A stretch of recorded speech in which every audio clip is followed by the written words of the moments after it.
Bab 19. Setelah perayaan. Sebagai pencicip makanan, kau benar-benar penuh semangat. Mao-Mao baru saja berkumur hingga bersih dan sedang menatap kosong ke kejauhan ketika seorang Kasim yang paling tidak terduga, dan sejujurnya tampak terlalu senggang untuk ukuran dirinya, muncul begitu saja. Ia benar-benar tidak habis pikir bagaimana pria itu bisa menemukannya sejauh ini dari lokasi jamuan. Belum lama sebelumnya, Mao-Mao telah mendeteksi racun dalam hidangan yang disajikan tepat setelah ikan mentah. Ia memuntahkannya dan segera meninggalkan perayaan. Kurasa sebagian besar Dayang pasti akan dimarahi kalau melakukan hal seperti itu. Ia berharap tadi bisa bersikap lebih tenang dan tidak mencolok. Tetapi itu benar-benar tidak mungkin. Racun ini adalah racun pertama yang ia temui setelah sekian lama, dan rasanya begitu menggoda dan nikmat. Ia hampir saja benar-benar menelannya. Namun jika seorang pencicip makanan dengan antusias menelan setiap racun yang ia temui, maka ia tidak akan bisa menjalankan tugasnya dengan benar. Mao-Mao harus segera menjauh dari situasi itu sebelum semuanya menjadi di luar kendali. Selamat siang, Tuan Jinshi. Ia menyapanya dengan ekspresi datarnya yang biasa, tetapi ia merasa pipinya tidak sekaku biasanya. Mungkin sedikit racun masih tersisa dalam tubuhnya. Ia kesal membayangkan bahwa itu mungkin membuatnya terlihat seolah sedang tersenyum pada pria itu. Sepertinya justru kau yang sedang bersenang-senang. Ia meraih lengan Mao-Mao. Sebenarnya, ia tampak cukup kesal. Boleh aku tahu apa yang sedang kau lakukan? Mengantarmu menemui tabib? Tentu saja. Akan sangat tidak masuk akal jika kau menelan racun dan begitu saja berjalan pergi. Padahal sebenarnya, Mao-Mao tampak sehat-sehat saja. Mengenai racun dalam hidangan tadi, selama ia tidak benar-benar menelannya, racun itu tidak akan membahayakannya. Tetapi apa yang akan terjadi jika tadi ia menelannya alih-alih memuntahkannya? Rasa penasaran menjalar dalam dirinya. Kemungkinan besar saat ini ia sudah mulai merasakan sensasi kesemutan. Seharusnya aku tidak memuntahkannya. Mungkin belum terlambat untuk meminta sisa sup itu. Ia bahkan sempat bertanya pada Jinshi apakah hal itu memungkinkan. Apa kau bodoh? Jawabnya dengan nada terkejut dan gusar. Aku lebih suka mengatakan bahwa aku selalu bersemangat untuk meningkatkan diriku. Meskipun ia sadar tidak semua orang akan menyetujui bentuk peningkatan diri seperti itu. Bagaimanapun juga, kilau khas Jinshi kini hampir tidak terlihat. Meskipun ia telah kembali memasang tusuk rambutnya dan mengenakan pakaian elegan yang sama seperti sebelumnya. Tunggu, apakah kerahnya sedikit miring? Benar saja. Jadi begitu rupanya? Dasar bajingan. Pasti tadi ia mengaku kedinginan sebagai alasan untuk melakukan sesuatu yang licik. Saat ini, tidak ada madu dalam suaranya, dan tidak ada senyum bergetar yang biasa menghiasi wajahnya. Apakah kilau itu sesuatu yang bisa ia nyalakan dan matikan sesuka hati? Atau ia hanya lelah setelah semua yang terjadi?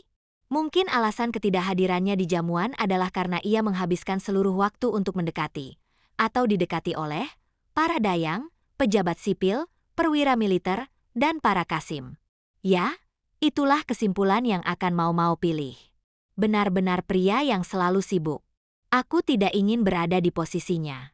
Seindah apapun wajahnya, dari sudut pandang Mao-Mao saat ini ia tampak jauh lebih muda dari yang ia duga. Bahkan mungkin lebih muda lagi. Ia harus meminta Gao Shun memastikan bahwa mulai sekarang, setiap kali Jinshi menemuinya, itu hanya setelah ia selesai melakukan sesuatu yang tidak senonoh. Aku ingin memberitahumu sesuatu. Kau berjalan keluar dari sana dengan begitu segar sehingga ada seseorang yang benar-benar memakan sup itu. Penasaran apakah benar ada racun di dalamnya? Siapa yang sebodoh itu? Ada banyak jenis racun. Beberapa tidak menunjukkan efeknya hingga cukup lama setelah dikonsumsi. Seorang menteri mulai merasakan mati rasa. Tempat itu sekarang dalam kekacauan. Jadi masa depan negara mungkin sedang dipertaruhkan. Seandainya aku tahu, kita bisa menggunakan ini. Ia mengeluarkan kantong kain kecil dari balik lehernya, sesuatu yang ia sembunyikan tepat di bawah bantalan dadanya. Di dalamnya terdapat obat muntah yang diam-diam ia racik malam sebelumnya. Aku membuatnya begitu kuat hingga bisa membuat isi perutmu keluar semua. Kedengarannya seperti racun juga, kata Jinshi ragu. Kita punya tabib sendiri di sini. Serahkan semuanya pada dia. Tiba-tiba Mao Mao teringat sesuatu dan berhenti mendadak. Ada apa? Tanya Jinshi. Aku punya permintaan. Ada seseorang yang ingin kubawa bersama kita, jika memungkinkan. Ada satu hal yang sangat ingin Mao Mao pastikan. Dan hanya ada satu orang yang bisa membantunya melakukannya. Siapa? Sebutkan namanya. Jinshi mengernyit. Selir berbudi, Lady Lishu. Bisakah Anda memanggilnya? Jawab Mao Mao dengan tenang dan percaya diri. Ketika Lishu datang memenuhi panggilan, ia memberikan senyum seindah musim semi kepada Jinshi. Sementara kepada Mao Mao, ia hanya menghadiahkan tatapan penuh penghinaan. Siapa gadis ini? Begitu seolah tatapannya berkata. Ia gelisah menggosok tangan kirinya dengan tangan kanan. Ia memang masih sangat muda, tetapi tetap saja ia adalah makhluk yang disebut wanita. Mereka mencoba pergi ke kantor medis, tetapi karena semua orang penting berkepala kosong merasa harus berada di sana, tempat itu penuh sesak. Akhirnya Jinshi, Mao Mao, dan Lishu terpaksa menuju kantor administrasi yang tidak terpakai. Mao Mao sempat memperhatikan perbedaan arsitektur antara istana belakang dan bagian luar istana. Ruangannya polos, tetapi sangat luas. Selir Lishu tampak merajuk. Mao Mao meminta Gao Shun untuk menyuruh sebagian besar dayang Lishu pergi, sehingga hanya satu orang yang tetap mendampingi sang selir. Mao Mao menelan obat penawar racun untuk menjernihkan kepalanya. Sebenarnya ia akan baik-baik saja tanpa itu, tetapi ia ingin memastikan, dan lagi pula ia penasaran melihat bagaimana orang lain meracik obat tersebut. Dalam kasus ini, obat itu membuatnya muntah begitu hebat hingga seluruh isi perutnya keluar. Benar-benar obat muntah yang luar biasa. Berbeda dengan tabib gadungan di istana belakang, tabib di istana utama sangat kompeten. Jinshi memandangi Mao Mao yang tersenyum sepanjang ia muntah seolah tidak percaya dengan apa yang dilihatnya. Mao Mao merasa itu cukup tidak sopan, menatap seorang gadis muda saat ia sedang muntah. Kini tampak jauh lebih segar, Mao Mao membungkuk kepada Lishu. Selir itu memandanginya dengan mata menyipit. Permisi, kata Mao Mao sambil mendekat. Lishu terkejut ketika Mao Mao memegang tangan kirinya dan menggulung lengan panjangnya, memperlihatkan lengan pucat. Seperti yang kuduga, kata Mao Mao. Ia melihat tepat apa yang ia harapkan, ruam merah kecil bertaburan di kulit yang biasanya halus dan tanpa celah. Ada sesuatu dalam hidangan ikan yang seharusnya tidak Anda makan.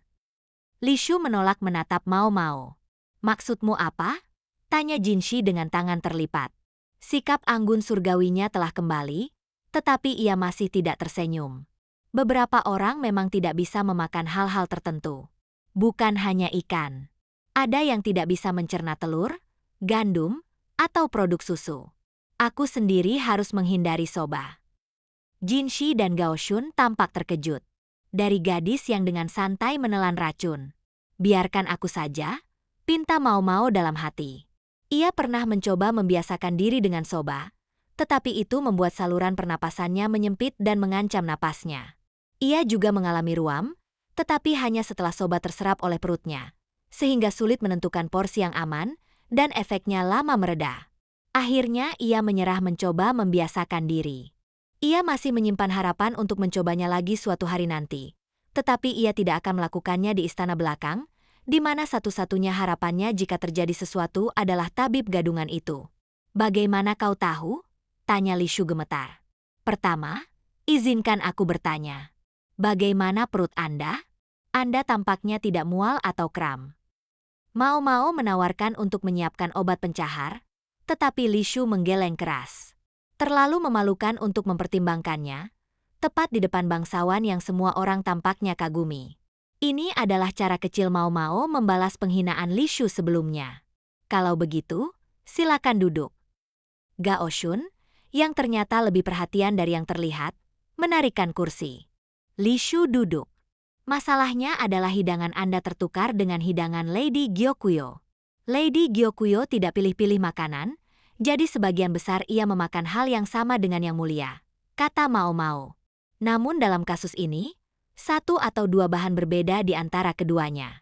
Ikan makarel dan abalon, itulah yang tidak bisa Anda makan bukan? Sang selir mengangguk. Tatapan terkejut dari dayang yang mendampinginya tidak luput dari perhatian Mao Mao. Orang yang tidak memiliki pembatasan makanan seperti ini seringkali tidak memahami bahwa ini lebih dari sekadar selera, kata Mao Mao.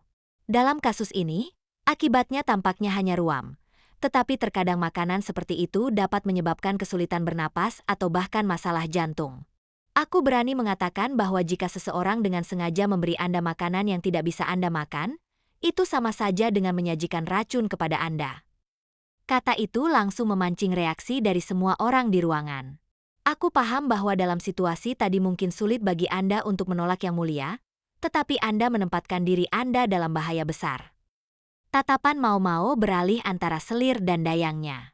Aku mohon Anda tidak melupakan pelajaran ini di masa depan. Ia berbicara kepada keduanya. Setelah jeda, ia menambahkan kepada Jinshi, tolong pastikan koki pribadi beliau juga mengetahui hal ini. Namun Li Shu dan dayangnya masih tampak tidak mengerti.